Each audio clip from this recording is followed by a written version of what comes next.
गुरु प्यारी साध संगत जी, सभी को प्यार भरी राधा स्वामी जी। आपका हमारे YouTube चैनल सतगुरु ज्ञान में बहुत बहुत स्वागत है जी। साध संगत जी, जीवन में धोखा खाना भी बहुत जरूरी है, क्योंकि चलना माँ बाप सिखा देते हैं, लेकिन संभलना खुद ही सीखना पड़ता है। जिंदगी बहुत छोटी है, इसीलिए किसी इंसान का पीछा करने से कई गुना बेहतर है अपने सपनों को पूरा करना। जिंदगी में हंसते रहो, इसीलिए नहीं कि आपके पास हंसने का कारण है, इसीलिए क्योंकि दुनिया को रत्ती भर फर्क नहीं पड़ता आपके आंसुओं से। चील की ऊंची उड़ान देखकर चिड़िया कभी डिप्रेशन में नहीं आती, मगर इंसान की ऊंची उड़ान देखकर इंसान खुद बहुत जल्दी डिप्रेशन में आ जाते हैं। अक्सर हम जीवन में सोचते हैं कि हमने जीवन में ऐसा कोई पाप नहीं किया, फिर भी हमारे जीवन में इतना कष्ट क्यों आया। यह कष्ट और कहीं से नहीं, बल्कि लोगों की बुराई करने के कारण उनके पाप के कर्मों से आया होता है, जो बुराई करते ही हमारे पास आ जाता है। बहुत समय पहले की बात है, एक गांव में एक गरीब पंडित अपनी पत्नी के साथ रहता था। एक दिन की बात है, पंडित कुछ काम के लिए शहर गया था, तो वह अब अपने गांव जा रहा था। तब उसने देखा कि रास्ते में एक चिड़िया एक रोटी को पकड़कर एक खेत में खाने की तैयारी कर रही थी। तभी पंडित ने चिड़िया की चोंच से वह रोटी छीन ली। मुंह का आहार छीन जाने पर वह चिड़िया निराश होकर आकाश की तरफ देखते हुए कहती है, दूसरे को दुख देना अच्छी बात नहीं है। उस दिन चिड़िया बहुत निराश हो गई। बाद में चिड़िया जब रोटी के बारे में सोचती तो पंडित को श्राप देते हुए कहती है, जिस तरह तुमने मुझे निराश किया, तुम भी उसी तरह एक दिन निराश होगे। रोटी के बारे में सोचते सोचते चिड़िया ने कुछ दिन तक कुछ नहीं खाया और भूख के मारे वह मर गई। जबकि पंडित रोटी को अपने घर ले गया और खुशी के साथ रोटी को खा लिया। कुछ दिन के बाद पंडित के घर एक पुत्र का जन्म हुआ। लड़का देखने में इतना सुंदर था कि जो भी उसे देखता अपने हाथ में उठा लेता था। माँ बाप उसे देखकर भूख प्यास भूल जाते। धीरे धीरे लड़का बड़ा हो गया। रूप गुण से भरपूर लड़के को देखकर माँ बाप की खुशी का कोई ठिकाना नहीं था। लड़का इतना प्यारा था कि माँ बाप उसके बिना एक पल भी नहीं रह पाते थे। लड़का जब युवक बन गया, तभी विधाता की विडंबना के चलते निष्ठुर काल ने पंडित और उसकी पत्नी की खुशी छीन ली। जिस दिन लड़का मृत्यु को प्राप्त हुआ, उसके बाद माँ बाप के आंसू रुकने का नाम नहीं ले रहे थे। दोनों ने खाना पाना छोड़ दिया और दिन रात दोनों छाती पीटते हुए कहते, पत्थर दिल ने हमें जीते जी जला दिया। अगर सुबह शाम उसे कूटा जाए तो उसे कैसा लगेगा। यह कहकर पंडित रोज चिढ़क हुए कहने लगा कि यम का कलेजा कूट रहा है। पंडित को इस तरह रोते देख देख एक दिन यम ने पंडित के सपने में कहा, तुम जो सिर पकड़कर रो रहे हो, बेटे के लिए रो रहे हो, उस बेटे को देख पाओगे तो तुम्हें मेरी बात माननी होगी। कल तुम भीतर से दरवाजा बंद करके अपने पूजा घर में सोना और 2 दिन तक किसी को भी वहां जाकर तुम्हें जगाने देना नहीं। अगले दिन ब्राह्मण ने सपने के बारे में विस्तार से अपनी पत्नी को बताया और यम के कहे अनुसार पूजा घर के पास जाकर सो गया। जब पंडित को गहरी नींद आई, तब एक यमदूत वहां आया और पंडित का शरीर वहीं छोड़कर उसकी आत्मा को अपने साथ यमपुरी लेकर चला गया। यमपुरी में पंडित ने ना जाने कितने सारे नजारे देखे। कहीं पापी को यमदूत कूट कूट कर दर्द दे रहे थे, तो कहीं भयंकर पापी को उन्हें घसीट कर नरक कुंड में डाल रहे थे। झुंड बनाकर यमदूत घूम रहे थे, शोर मचा रहे थे। इस तरह जगह जगह अजीब अजीब मंजर देखकर पंडित के होश उड़ गए और डर के मारे वह कांपने लगा। यमदूत उसे यमराज के पास लेकर गया।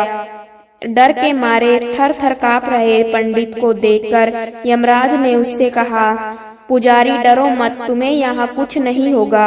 जरा तुम नौजवानों की तरफ देखो, क्या उनमें से कोई तुम्हारा बेटा भी है?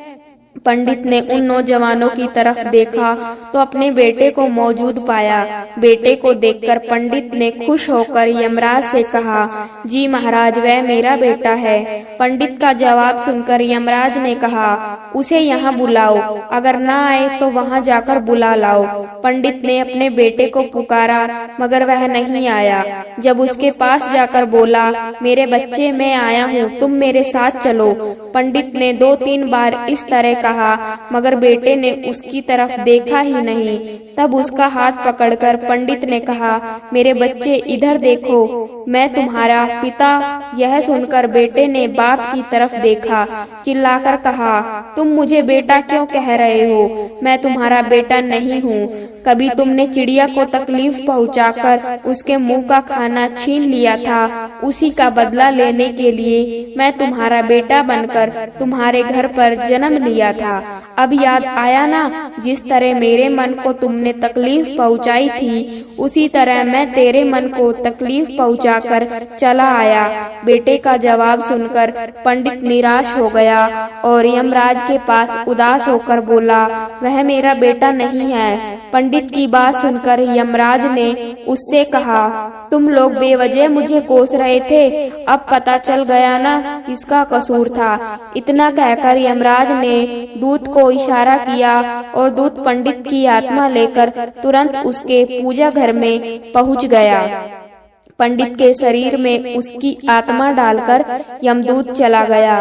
पंडित जागते ही उसकी पत्नी को सपने का सारा हाल बता दिया और उसके बाद पंडित और उसकी पत्नी ने दिवंगत बेटे की याद में आंसू बहाना बंद कर दिया।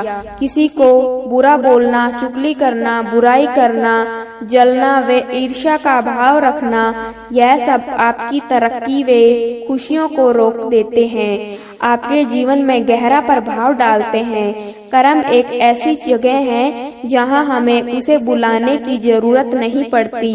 हमने जो पकाया होता है हमें वही मिलता है।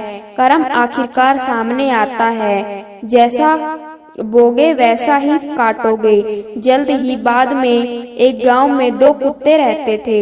दोनों आपस में गहरे और अच्छे मित्र थे। साथ साथ रहते और साथ साथ सोते थे। उनमें से एक कुत्ता काला था तो उसका नाम कालू था। दूसरा कुत्ता लाल था तो उसका नाम लालू था। एक दिन दोनों कुत्तों ने तीर्थ यात्रा करने के बारे में सोचा, किंतु वह रास्ता नहीं जानते थे।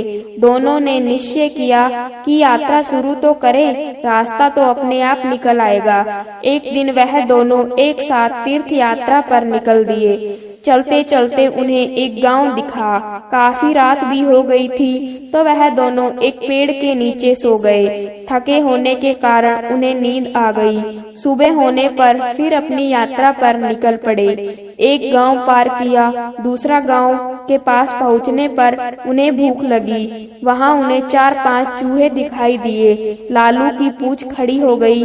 वह कालू से कहता है, क्यों गंडक जी, आप फरमाओ तो मैं इन 3-4 चूहों की चटनी बना डालूं। कालू ने गर्दन हिलाकर कहा, नहीं भाई लालू जी, हम तीर्थ यात्रा पर निकले हैं और तीर्थ यात्रा में किसी की हत्या करना पाप होता है, तो आप कोई दूसरा उपाय खोजो जिसमें कोई जीव हत्या ना हो तो तथा हमें कुछ ऐसा ना खाना पड़े जिससे हमारी तीर्थ यात्रा भंग हो। दोनों कुत्ते एक सपाटे पर रुक गए। वहां पर एक मंदिर था। कुछ देर आराम करने के पश्चात दोनों ने फैसला किया कि अलग अलग दिशा की ओर चलना चाहिए, जिसको जो मिलेगा खा लेंगे। एक साथ चलते तो दोनों में से किसी का भी पेट नहीं भरेगा। लालू और कालू दोनों अलग अलग दिशा में निकल गए।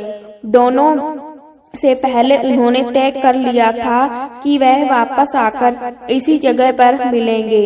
लालू कुत्ता चलते चलते एक गांव में पहुंचा। वहां एक दयालु पंडित रहता था। वह पूजा पाठ करके भोजन करने ही जा रहा था। उसकी पत्नी ने उसके लिए भोजन थाल तैयार कर रखा था। पंडित ने भोजन को भोग लगाया ही था कि लालू कुत्ते ने झट से उसकी थाली में मुंह डाल दिया तथा एक रोटी उठाकर वहां से भाग गया और पंडित ने ईश्वर का नाम लिया और हाथ धोकर उठ गया।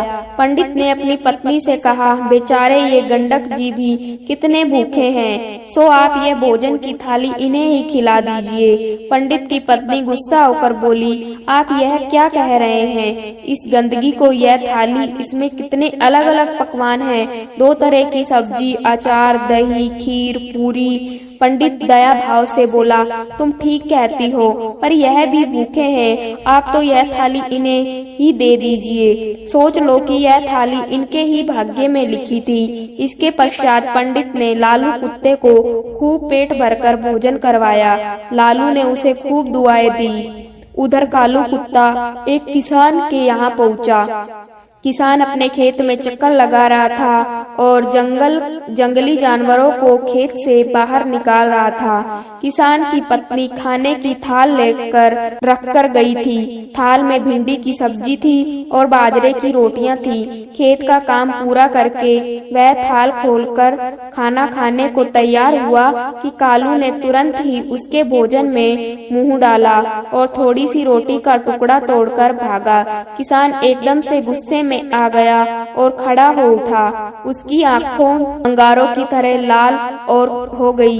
उसने अपनी लाठी उठाई। गाली देते हुए उसने लाठी से इतनी जोर से वार किया कि कुत्ते की कमर टूट गई। वह पीड़ा से चिल्लाने लगा। कमर टूट जाने के कारण वह भाग ही नहीं सकता था। इसी बीच उसकी कमर में 3-4 लाठियां और पड़ गई। कुत्ता अधमरा हो गया। उसका साथी लालू चौराहे पर खा पीकर आराम कर रहा था। वह खड़े होकर अपने साथी का इंतजार कर रहा था। उसका साथी उसे कहीं भी नजर नहीं आ रहा था। लाचार और उदास होकर वह चौराहे पर बैठ गया। थोड़ी देर बाद उसे कालू अपनी तरफ नजर आते हुए दिखा और वह खुश हो गया। वह जल्दी से उसकी ओर भागा। उसकी टूटी हुई कमर देखकर वह बहुत दुखी हुआ और पूछने लगा, भाई तुम्हारे साथ ऐसा दुर्दशा किसने किया? कौन पापी है जिसने एक रोटी के लिए तुम्हारी कमर ही तोड़ डाली? कालू की आंखें भर आई। उसने पीड़ा से कहते हुए सारी बात सुनाई। कालू की बात सुनकर वह क्रोध तथा दुख में डूबकर बोला, मैं उससे अपना बदला जरूर लूंगा। उस किसान को बताऊंगा कि खुद की कमर किस प्रकार टूटती है, तो कैसा लगता है। लालू भी बोला, मुझे भी उस पंडित का कर्ज चुकाना है। उसने मुझ पर कितनी कृपा की है, मैं रोम रोम में उसे आशीष देता हूँ। इसी प्रकार बातचीत करते हुए दोनों कुत्तों ने अंत में यह निश्चय किया कि उन्हें प्राण त्याग देना चाहिए तथा प्राण त्यागने के बाद उनके घरों में जन्म लेना चाहिए। इंतफाक से ना तो किसान के घर कोई पुत्र था और ना ही पंडित के। दोनों कुत्तों ने मंदिर आगे जाकर अपने प्राण त्याग दिए। एक ही पल में दोनों मृत्यु को प्राप्त हो गए।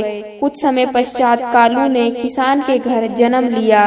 किसान बहुत खुश था, किंतु उसकी खुशी अगले ही दिन विलुप्त हो गई।